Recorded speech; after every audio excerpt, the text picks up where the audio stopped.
one of the best options out there. But it's so curious to see how people's mentalities change from before we get our hands on the characters and then once we get like the full cast. Yeah, Cloud really got kind of neutered in that. In terms of his range, especially. He's still really good. He's not the overwhelming favorite that he was. You're not wrong there.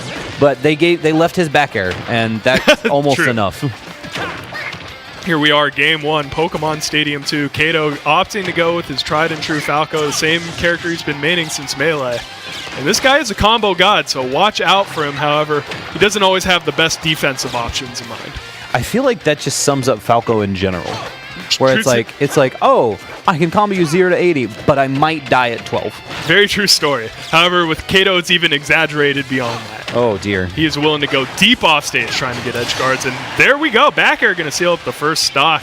Kato with a great footing in this matchup so far. I'm telling you, I think even after the beginning where Leffen initially said Falco was the best character in the game, I think this character's super slept on. Yeah, I do too. I'm from Gainesville. One of our top players, honestly, our top player right now is a guy by the name of Osprey. He's been playing Falco since 4, and it's incredible watching him play. Like, he makes his character look like he's going to absolutely decimate you regardless of who you pick on the character select screen. That's excellent news to hear. Kato, I mean, we talked about... There we go, up smash. Lord. Now with a 2-stock lead on Toph of all people. We were talking about this before, Kato and I, and he said, in this game, it's like, compare it to Smash 4. Smash 4, he came so close to getting the combos that looked like they would truly connect, and finally the balance updates have allowed him to get those true combos they needed. I mean, there's been so many good quality of life changes for Falco. Up throw combo into up air. Back air. Up air being able to kill now. Down air being much, much, much, much better than it was in Smash 4. Like, there's so many good things. Up tilt's an incredible combo starter and also leads into death combos from back air as well. Like, they really did Falco some favors. Here we go. Grounded by the side B of Toph. Toph's trying to fight his way back into this game. Got a lot of percent racked up on Kato so far. Brave man. This man challenging that up smash. Now Toph actually giving up the ledge right there. Not exactly what you want to do in this matchup. Toph looking for this pressure at the corner of the stage. Kato fighting back. And you do not want to be off stage against Kato. I'm telling you, this man is deadly out there. And it's crazy how good Falco's tools are. If you go low, the dare obviously can cover it. But you also have fair and nair that can give you so much coverage. All right, and don't count Toph out, though. Right? It was an impressive start, but now it's only 90% difference. Oh, Melee legend himself fighting his way back into this, going for an ink roller right there in neutral. And just empty hop. Kato's going to read that, throw him back off stage, and that's going to do it. The up smash coming through, taking the game for Kato. I mean, regardless, that's a pretty impressive showing for someone who almost guaranteedly has been gearing up for Melee leading into Genesis. Talk about how the legacy that Kato has from 4 into Ultimate.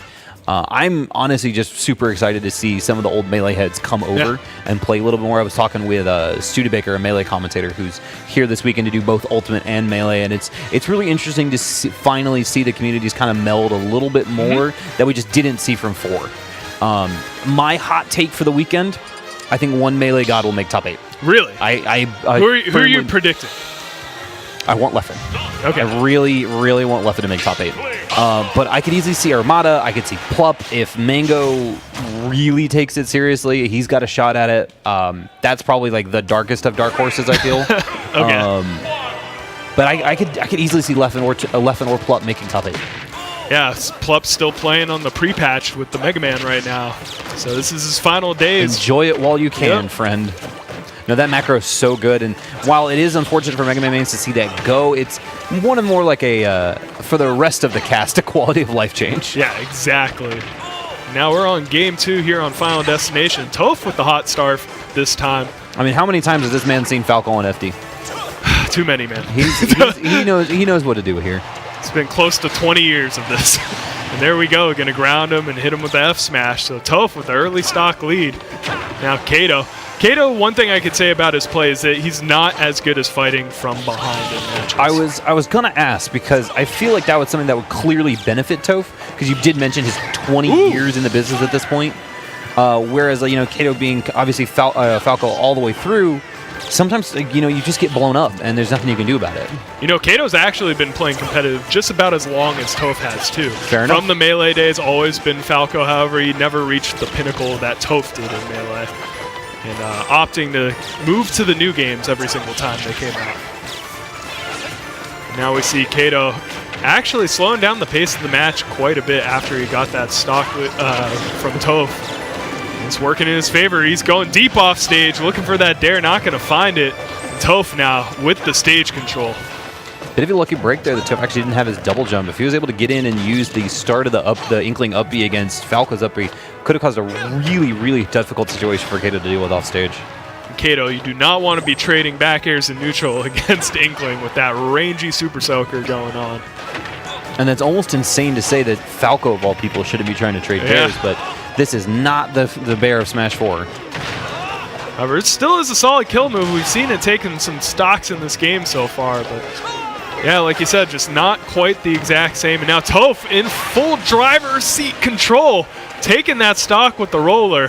3 of the 4 stocks we've seen so far has been from that man. It's an incredible tool for Inklings. Yeah, a lot of people saying Inkling was kind of weighing on it like a crutch in this game. However, we've seen a lot of top Inklings show that you could play this character very well without having to heavily rely on that roller. My biggest defense against that argument is that so far the highest Inkling placement we've seen so far is Cosmos with 9th at Glitch. Yeah. We haven't even seen an Inkling top 8 yet. And while I agree that online Inkling may be a little bit difficult to deal with, IRL it's in a completely different story. However, everybody's still kind of gaining their bearings in this game. It's very early on. It's a feeling out process. And the tools that this character has are so powerful. As you see one of them right there, Inkbrush coming through, going to swat Kato out of here, and we're moving on to game 3. Yeah, neither of these guys seem really phased by this either. This is just, another day in the office for them. At this point, almost literally. Oh, they're good friends, too. This is literally every week they'd see each other when we were having events still at the Folsom Street Foundry downtown. Yeah. And so it was literally Tuesday, Thursday, both of them there every single time. I will say that's the hard thing as being the visiting caster, where I'm just like, I can talk about everything going on. I don't know the history. I'm sorry. It's all good. That's what I'm here for. I got you. Fill the holes of each other.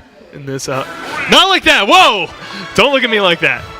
In each other's orating game. All right. Jesus Christ. Game 3. Game 3. Beautiful series of aerials there from Falco. Yeah, and Kato already just throwing 45 quick% on this man. Pulling down this ledge. Hasn't even been able to touch ground at this one. Looking at 77, 87 now. Oh, finally there. That was almost the F smash to get the clean 0 to death. Man, lots of damage racked up on Toph. Not the start that you want to have in this match, especially with Kato, a man who plays so well from ahead, so aggressive. However, Toph now regaining the center stage control, laying the hits on Kato, trying to fight his way back, but up smash going to do it right there, taking him out.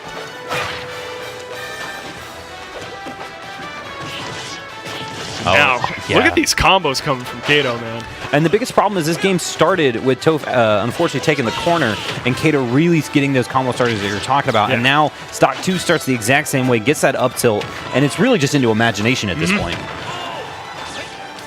Now, what I'd like to see Toph go for is just going deeper off stage against Kato. I mean, Falco with quite the linear recovery. You can intercept him on his way back to the stage. And instead, he's just opting to hold this ledge, and he's actually letting Kato back on stage for free. I mean, we saw him in Game 2 opt for that, and it paid dividends immediately. Now, Kato fighting back, got him deep off stage. We know Kato's not afraid to go off against this man. Yeah, using the iframes, just get that dash attack right in his face. Wow, almost a kill right there coming from Kato. And this Falco looking so good right now. Sharking underneath.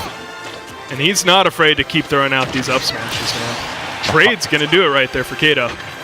Yeah, that's one of those things where you have to have nerves of steel as you see that roller coming down. Because clearly he's got the range on the F smash to do it. But if he misses by even a little bit, he's eating a smash attack. And right there, we could have seen something coming from Toph going deep off stage. You have plenty of time to intercept that Fire Falco right there. Toph using that dash to sneak under the lasers. I like that. just find any way to just take up the airspace of this Falco right now. It can make it really difficult for a lot of characters with those like low-profile projectiles who normally would be able to control neutral with that. That's what I was talking about game one. That the start of that up, he's got such a big hitbox on it. I've heard a lot of players I've been talking to saying that that might be one of the best upbeats in the game in terms of recovery. It has a huge hitbox at the start. It has a huge hitbox on landing. It is very linear, but if you're not out there fast enough, it's incredibly quick. It's very good. In a game where you really just want to go off stage and intercept recoveries, the distance and the linearity, in my opinion, don't matter as much as how fast it is. Can we talk about how Toph has already taken the lead? Yep.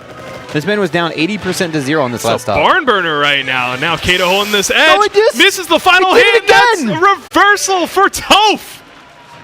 Oh my god, he fell out of the fair. What a heartbreaker.